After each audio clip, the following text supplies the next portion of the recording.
This message comes from Progressive and its Name Your Price tool. Say how much you want to pay for car insurance, and they'll show coverage options within your budget. Visit Progressive.com. Progressive Casualty Insurance Company and Affiliates. Price and coverage match limited by state law.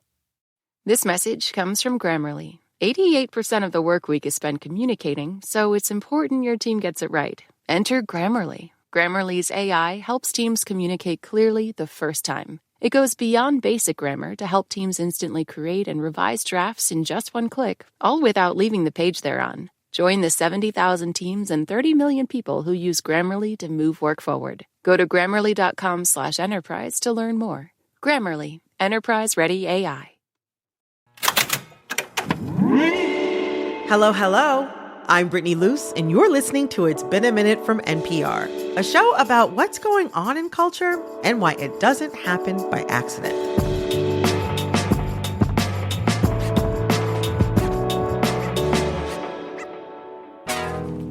This week, we're connecting the dots between the music charts, vinyls, and another shot of whiskey.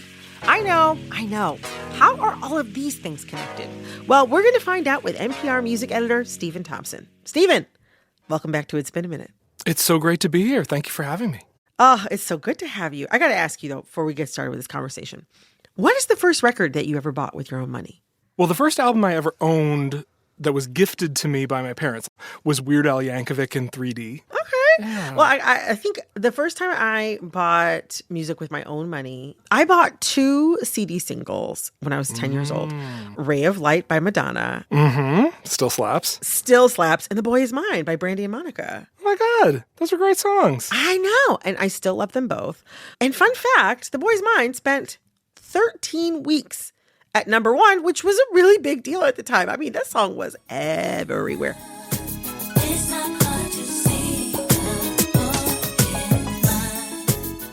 That was a really long run. And I like to think that I had something to do with it. Absolutely. You bought it. I bought it. That's 1 week where you contributed to the metrics that put that song at the top of the charts. There we go. I am SoundScan. You are. Which brings me to today's topic. We're talking about the competitive side of music, the charts. And there's some really strange things going on with the charts right now. But to start, Stephen, as NPR's resident chart watcher, who is at the top of the singles chart right now, and how long have they been there? Well, the number 1 song in the country for 15 non-consecutive weeks is a bar song, parentheses, Tipsy, by Shaboozey. Everybody at the bar getting tipsy. It has been an immovable object at the top of the chart for 15 weeks. And to put that in perspective, Billboard magazine started compiling the Hot 100 in August of 1958. And in the time since 1958, a grand total of 6 songs have topped the chart for 15 or more weeks. And of those 6, the majority have come out in the last 5 or 10 years. It has become more common for songs to sit at the top of the chart for longer and longer. So to sum that up, basically the top songs are dominating the charts longer than ever. And that has some pretty big repercussions for music lovers, which we'll get into. But do the Billboard charts really reflect our listening habits? And what's changed so that songs can have shelf lives longer than ever? That's what Stephen is going to help us answer today.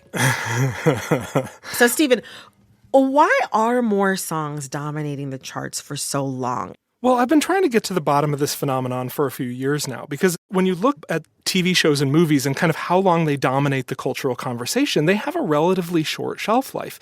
But pop songs are increasingly kind of immovable once they hit the top of the charts. And I think in order to unpack why, one of the things you have to look at is the metrics that go into forming the Billboard charts. When they're putting together the kind of secret sauce of like units of success, the 3 basic ingredients are sales, radio airplay, and streaming. Now, of those 3, sales, especially with songs, has never been weaker. People don't really pay for MP3 downloads the way that they used to, but it's probably the smallest of the 3. Radio airplay is a little bit of a trailing indicator. Radio airplay is often reacting to streaming. And when you think about streaming, particularly things like Spotify and Apple Music, but also TikTok and YouTube, is a lot of the algorithms that are driving these streaming services are feeding people what they have already listened to and liked. And so what ends up happening a lot of times, people will type into a search engine, I want to hear I Had Some Help by Post Malone featuring Morgan Wallen. Yeah. And then the song gets done playing, and then it's like, hey, you know what song you might like is a bar song, Tipsy by Shaboozey. It sounds like if you listen to one really popular song, they're going to feed you another really popular song in kind of like a loop in a certain way, it sounds like. Yeah, we're not just talking about the songs at number 1 on the Billboard chart. If you look at the Billboard Hot 100 from like June 1st, and you look for now in October, there is a surprising amount of overlap between those two charts. And not just in the top 10, but like once a song falls out of the top 10, like Not Like Us by Kendrick Lamar or Too Sweet by Hozier, some of these songs that have been around for a really long time, they're sitting there at like number 11, number 12, number 13. They stick around in the charts. Even after they fall out of the top 10, they're not just like vanishing into oblivion.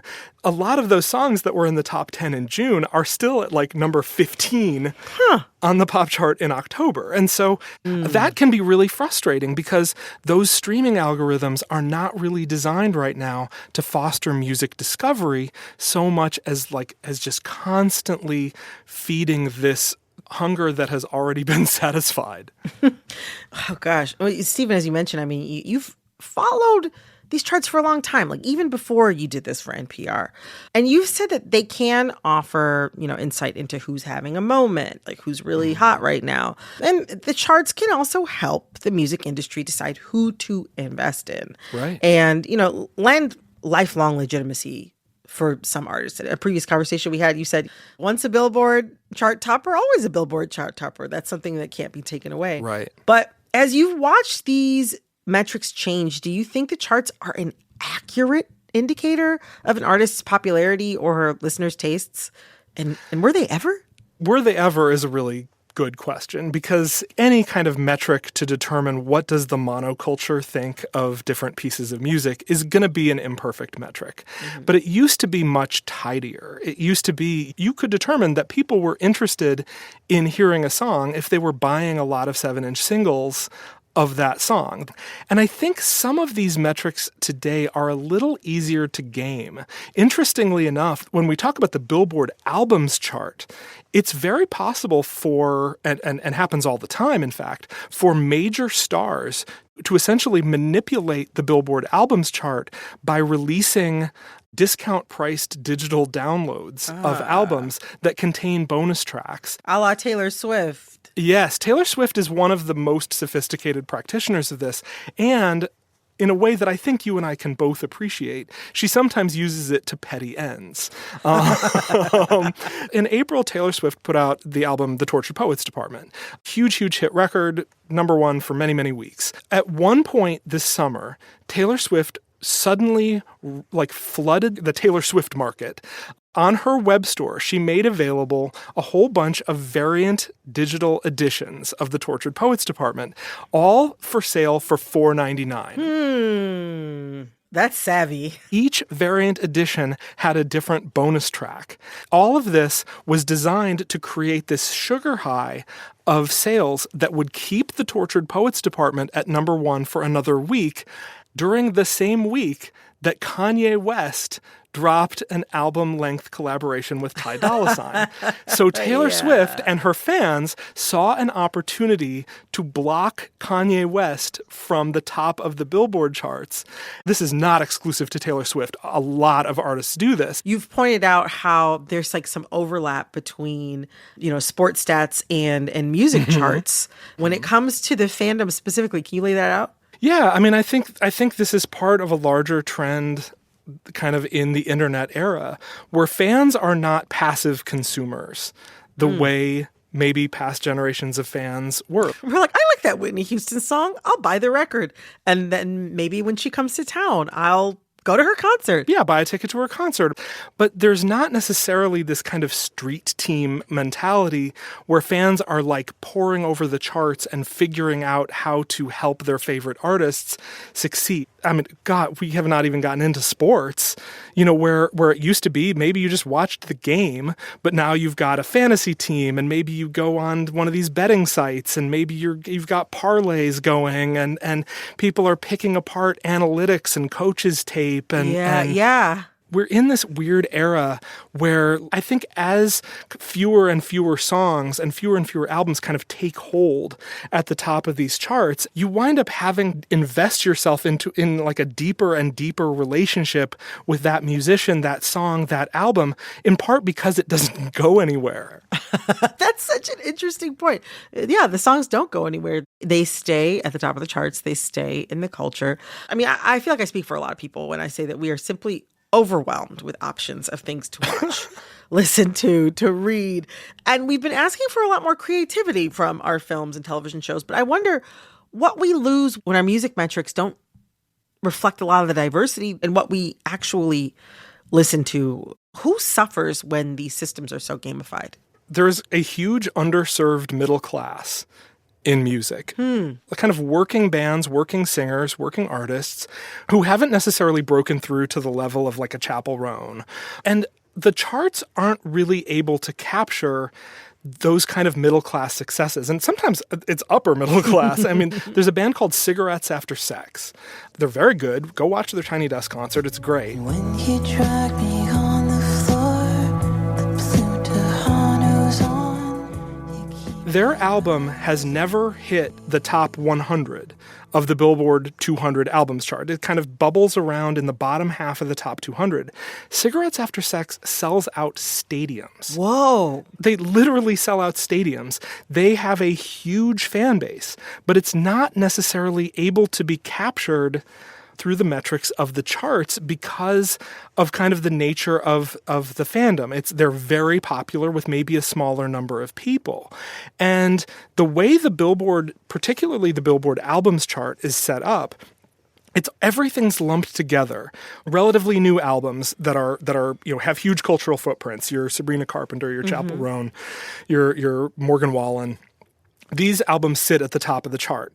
When you start to scroll down the Billboard 200, you see a lot of ancient albums. You'll see Fleetwood Mac's Rumors sitting in the top 40. You'll see the greatest hits of Creedence Clearwater Revival. You'll see Taylor Swift generally has somewhere between 9 and 11 albums on the Billboard 200 on any given week. What? Where one artist is basically holding down 1/20th of the entire Billboard 200. But then, so what ends up happening is you have artists that have large followings that are successful in their field, but you wouldn't necessarily know it. And so you don't necessarily get a sense of what's new that people are latching on to just in somewhat smaller number. Jeez. Oh my gosh. It's really been a ride hearing all about how we've arrived at these kind of stagnant Billboard charts that we have today. But I guess if nothing changes for now, we do know one thing that'll rock the numbers: Christmas music. Oh, man. Mariah will be back soon enough. Anyway, I have learned so much here, Stephen. Thank you so much. Thank you, Brittany. And as a thank you, I'd like to teach you something by playing a game with you and a good friend of yours. Can you stick around for a tiny bit longer? I sure can. We'll be right back with a little game I like to call But Did You Know? Stick around. This message comes from NPR sponsor Sattva. Founder and CEO Ron Rudson shares why Sattva sales associates are focused on finding the perfect mattress for their customers. At Sattva, we have a 365-day home trial. Why would we want to rush you or try to push you into something that's not right for you? We want to make sure that we guide you to the right mattress. Our team is always available to be helpful, to make sure you make the right choice. To learn more, go to SAATVA.com/NPR. Support for this podcast and the following message come from LinkedIn Sales Solution. Are you struggling to close deals? Cold outreach is wasting the time of both the buyer and seller at every stage. Your organization can overcome these challenges with LinkedIn Sales Navigator, the first deep sales platform. Right now, you can try LinkedIn Sales Navigator and get a 60-day free trial at linkedin.com/benaminute. That is linkedin.com/benaminute for a 60-day free trial. Let LinkedIn Sales Navigator help you sell like a superstar today. This message comes from Carvana. Whether you need weeks to research the perfect car or know exactly what you want, Carvana makes car buying easy. Choose from Carvana's massive inventory using customizable search tools. However you buy your car with Carvana. All right. I'm here with NPR's Stephen Thompson. Hi, Stephen. Hello, Brittany. And we are also joined by Pop Culture Happy Hour's Linda Holmes. Welcome, Linda. Hello, Brittany. I'm so glad to have both of you back here, and for this reason. So as you know, we're here to play a little game I like to call, But Did You Know? Here's how it works. I'm going to share a story that's been making headlines this week, and as I give you some background on that story, I'll also ask you trivia related to it. But don't worry, it's all multiple choice. The right answer is in there somewhere, and the first one to blurt out the right answer gets a point. Person with the most points wins, and their prize is bragging rights. Are y'all ready? Mm-hmm. The most valuable prize of all when I'm competing with my best friend / nemesis, Linda Holmes. That's true. Exactly. I was going to say, works on us. Well, for today's game, we are turning our attention to someone who may not top the charts, but definitely stays at the top of the headlines. Former President Donald Trump. In the midst of a historic presidential race, Trump took time out of his busy campaign schedule to work a shift at a McDonald's in Pennsylvania. Have y'all seen this? Yes. Mm-hmm. Yes. So I have to say, it honestly kind of stopped me in my tracks. After Trump's stint as a fast food employee, the Trump campaign and the Republican National Committee sold limited edition T-shirts commemorating the event. My question to you both, what phrase was on this coveted shirt?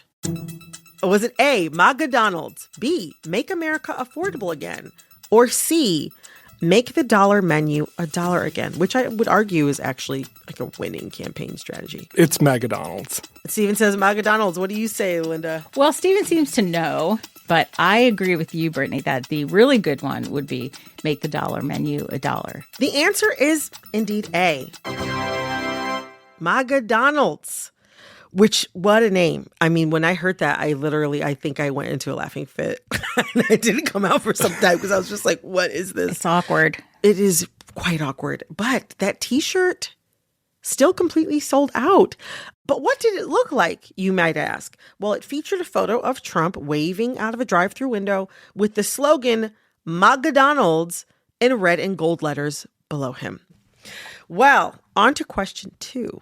Now, Donald Trump isn't the only public figure to try their hand at fast food work. In 2023, singer Ed Sheeran worked behind the counter at the Wiener Circle in Chicago, but had a bit of trouble adjusting to one key part of the job. Was it A, cooking hot dogs, B, being mean to the clientele, or C, special order requests? I think it's B. I think it's being mean to the clientele. I am going to take C, special order requests. Well, the answer is, in fact, B. Being mean to the clientele. Yes. Stephen was right again. The Wiener Circle in Chicago is known for serving up a side of insults to their customers. Mm-hmm. In fact, after Ed Sheeran's 10-minute shift, the restaurant tweeted, "Our newest trainee at Ed Sheeran has a lot to learn. He's way too proper and friendly." I don't know. I feel like after a 10-minute shift at a Chicago hot dog stand with all the accoutrements that go on top, with how much that city loves hot dogs, I feel like I could find a few mean things to say. Like, I feel like I would be up to my eyeballs in stress. If I had a very famous song called Shape of You, right? I would expect people to expect me to jump off of that with my mean comments, and I would not. Well, to recap the score, Linda, you are at 0 points, and Stephen, you are at 2 points. Without further ado, the final question. And you know what? Since I'm feeling spicy today, I actually think question 3 is going to be winner takes all. Wow. Yeah. That's how we keep things going around here. All right. Well, for this last one, I'm returning to the source. McDonald's. But this time you have to guess the celebrity that actually worked at the fast food chain before they became famous. Okay? So which musician was fired from 3 different McDonald's, and later went on to write the I'm Loving It jingle? Is it A, Pharrell, B, Timbaland, or C, Lin-Manuel Miranda? I'm going to say Pharrell. Linda says Pharrell. What do you say, Stephen? I was going to say Pharrell. I'm going to go with B, Timbaland. I think I would know if Lin-Manuel Miranda wrote I'm Loving It. Also, it would have a lot more words in it. Lin-Manuel Miranda has never written anything with 3 words. How does a hamburger, French fries? Yeah. Well, Linda, I'm glad you put yourself out there because the answer was indeed A, Pharrell. Oh. So the I'm Loving It jingle has a storied past. Not only was it supposed to be on Justin Timberlake's second solo album as an actual song, there's actually some controversy around whether or not Clips member Pusha T actually wrote the jingle himself. So who knew? I don't know. Wait, what would it be as a whole song? Literally, I have no idea. I feel like it wouldn't be about, I guess it's not about McDonald's. It probably is a whole song. It's just like, girl, you're so cute. I'm loving it. Right. Girl, when you call me on the phone, I'm loving it. Do. All right. Well, that's it for But Did You Know for this week. Congratulations to Linda on your win. Yay! Linda on a technicality. Oh, is it a technicality? A technicality called getting more points. I don't know. Technicality called winning. Well, Linda, Stephen, thank you both so much for joining me today. This was so much fun. Thank you. Thank you, Brittany. Those were co-hosts of NPR's Pop Culture Happy Hour, Linda Holmes and Stephen Thompson. All right, I'm going to take a quick break, but we have so much more to dig into, so stick around. I'll be right back. This message comes from BetterHelp. Can you think of a time when you didn't feel like you could be yourself, like you were hiding behind a mask? BetterHelp Online Therapy is convenient, flexible, and can help you learn to be your authentic self so you can take off the mask. Because masks should be for Halloween fun, not for your emotions. Visit BetterHelp.com/NPR today to get 10% off your first month. That's BetterHelp.com/NPR. This message comes from NPR sponsor Shopify, the global commerce platform that helps you sell and show up exactly the way you want to. Customize your online store to your style. Sign up for a $1 per month trial period at shopify.com/NPR. This message comes from NPR sponsor NetSuite by Oracle, the #1 cloud ERP, bringing accounting, financial management, inventory, and HR into one platform. Download the CFO's Guide to AI and Machine Learning for free at netsuite.com/story. This message comes from NPR sponsor Charles Schwab with their original podcast, Choiceology. Choiceology is a show about the psychology and economics behind people's decisions. Download the latest episode and subscribe at schwab.com/podcast. This segment touches on a violent death. Does your family have secrets that they just won't talk about? Tanya Mosley's family had a few, and the silence around them was heavy. Until one day in 2004, when one of those secrets called her up. He said, "My name is Antonio, and I am your nephew." A surprise nephew was just the start. Antonio's mother was a half-sister Tanya never knew about. They had the same father, who kept his family separate. What were you searching for when you contacted me? My aunt. You. And then Antonio told her his mother, Anita, disappeared back in 1987 when she was in her late 20s. In all those years, Antonio never stopped searching for his mother. Antonio called Tanya because he thought she might be able to help, but Tanya didn't have a clue. Then Antonio signed up for Operation United, a forensics program that aims to match DNA from unidentified bodies to family members. In 2020, he got a phone call saying they'd matched his DNA to a murder victim in an unmarked grave. My mom's remains being recovered really gave us a platform for healing and reconciliation in our lives, too. Antonio and Tanya turned their search for answers into She Has a Name, a documentary podcast series that unravels the mystery of Anita's disappearance and how her family has picked up the pieces without her. You might recognize Tanya Mosley as the host of Fresh Air, but today we're talking to Tanya and Antonio Wiley about how their documentary series breaks away from the tired true crime stereotypes. Antonio, Tanya, welcome to It's Been a Minute. Thank you for having us. Thank you. Yeah. Oh, it's my pleasure. The show's title is She Has a Name. What was the significance of matching a name to Anita's story? Well, I'll say first off, it meant the family knowing where she was all of these years. You can only imagine what it is like to hold the pain of uncertainty and confusion over the disappearance of a loved one and not have any answers at all. Yes, and we even hear some of that confusion from Anita's other sisters, Teresa and Valerie. And she stopped coming by. And I didn't know what had happened. But Dad told me that she had came up missing. My last words to my sister was, "Don't go, please don't go."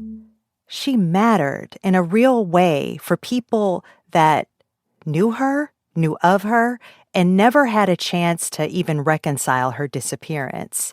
You know, it's why we have obituaries. It's why when people die, it's put in the paper, because you want to say, like, this person lived. This person mattered to people, and this person actually lived. And so being able to put her name out there and allow people to know that she was someone to someone is really important. What about you, Antonio? What's been the significance of matching a name to your mom's story?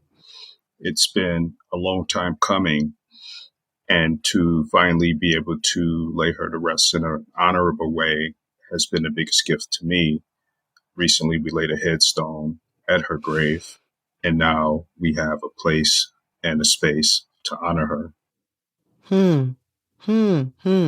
It's very massive that's something that y'all have been able to do now in recent years. In the second episode of your series titled Natural Born Hustler, you share memories of younger Anita from friends and family. And you took a real break from the finding out what happened and really learned who she was instead. She was outgoing and, know how to put on her makeup and a dresser. She was a dresser. Stay sharp every day. Obviously, Antonio, you knew her as a child, but it was interesting to hear from other people how she was as a child. Antonio, I'd love to hear from you. Talk to me about what it's been like for you to find out so many lovable things about your mother and include them in this project. When I think of my mother, it was as a child. She was my protector, best friend. She was everything to me. Caregiver, tutor, teacher, style coach. You name it, she was it. But to hear that from other people touches my heart in a real way because it validates who she was as a person. We've been getting some replies and correspondences from people since the podcast has launched, kind of echoing that sentiment. So to learn that about her, it just really is the wind in my sails. I've gotten so much out of listening to this series, and it's so thoughtfully done. But parts of it are challenging to listen to. You're finding out things about each other and yourselves and your family for the first time, while also processing details about, the disappearance and death of a loved one. Eventually, you find out that Anita was the victim of a shocking and violent murder, and the podcast goes into detail about that. And there are still, to this day, a lot of unresolved questions about who killed her and why. I imagine on some level, you both knew that working on this could take an emotional toll, and yet you still did it. What drove you to turn your family's story into an investigative series?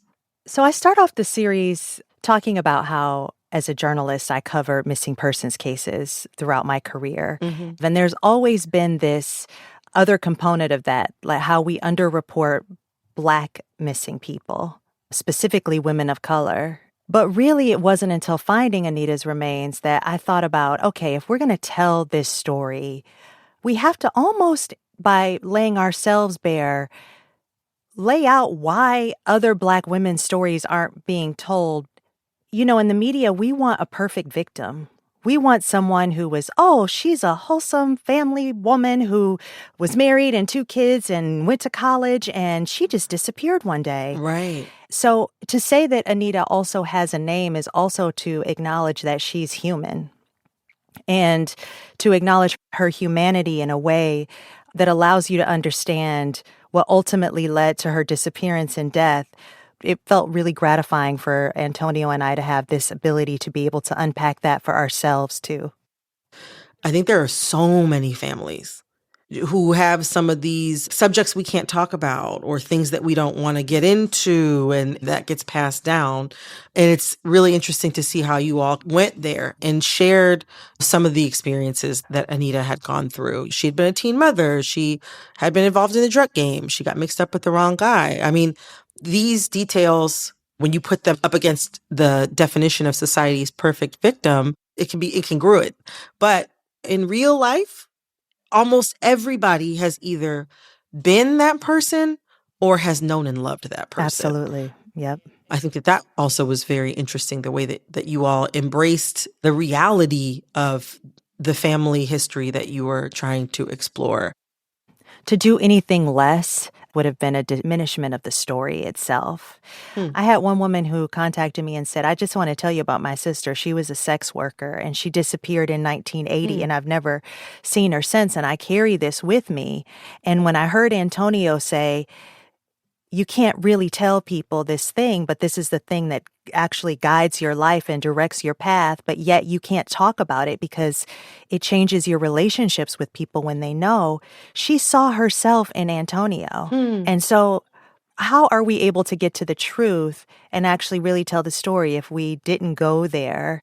You spend significant time also placing her life and death in a wider context of Detroit.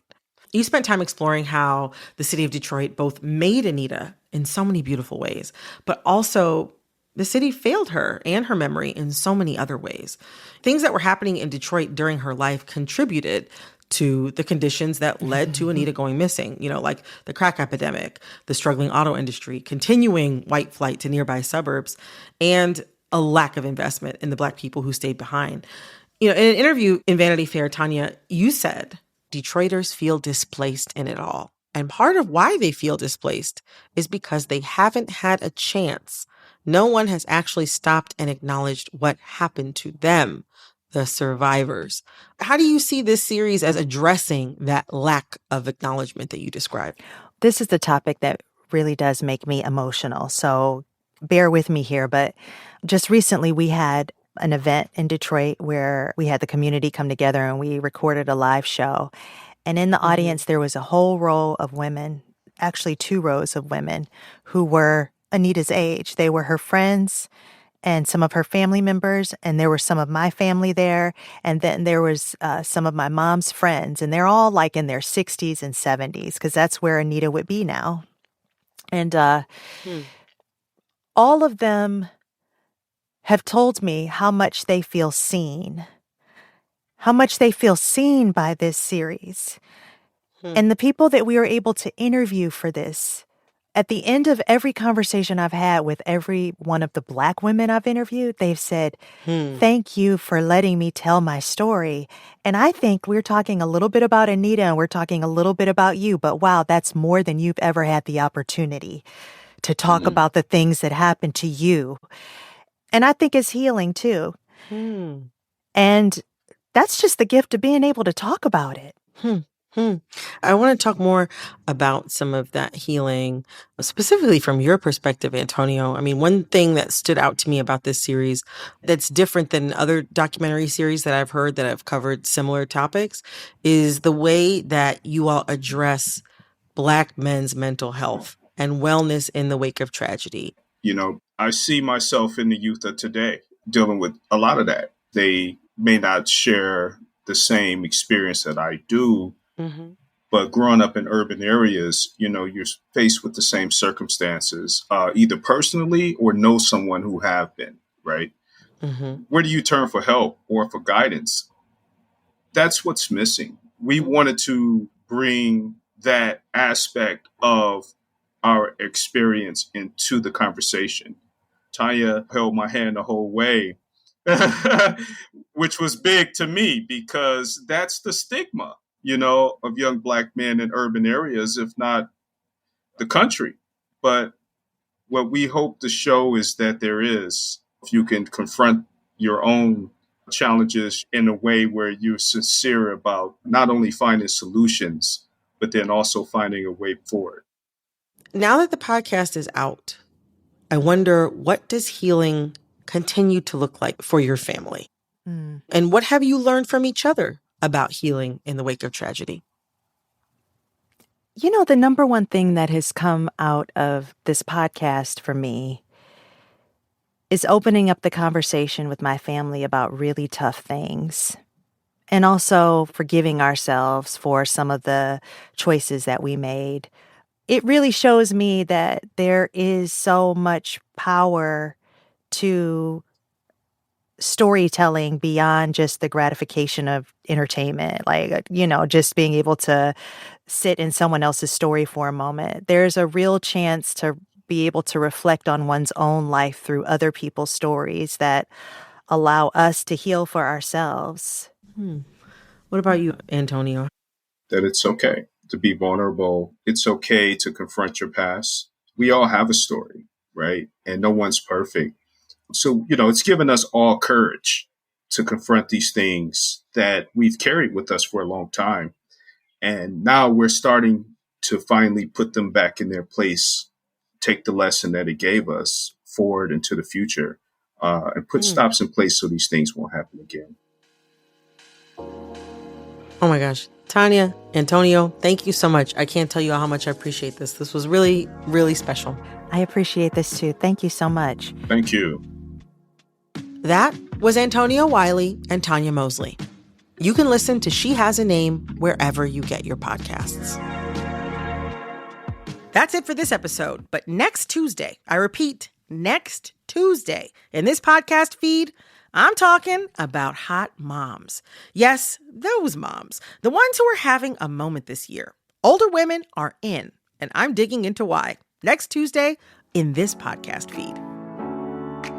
This episode of It's Been a Minute was produced by Barton Girdwood, Alexis Williams, Liam McBain, Corey Antonio Rose. This episode was edited by Jessica Plachek. Our executive producer is Jasmine Romero. Our VP of programming is Yolanda Sanguini. All right, that's all for this episode of It's Been a Minute from NPR. I'm Brittany Luce. Talk soon.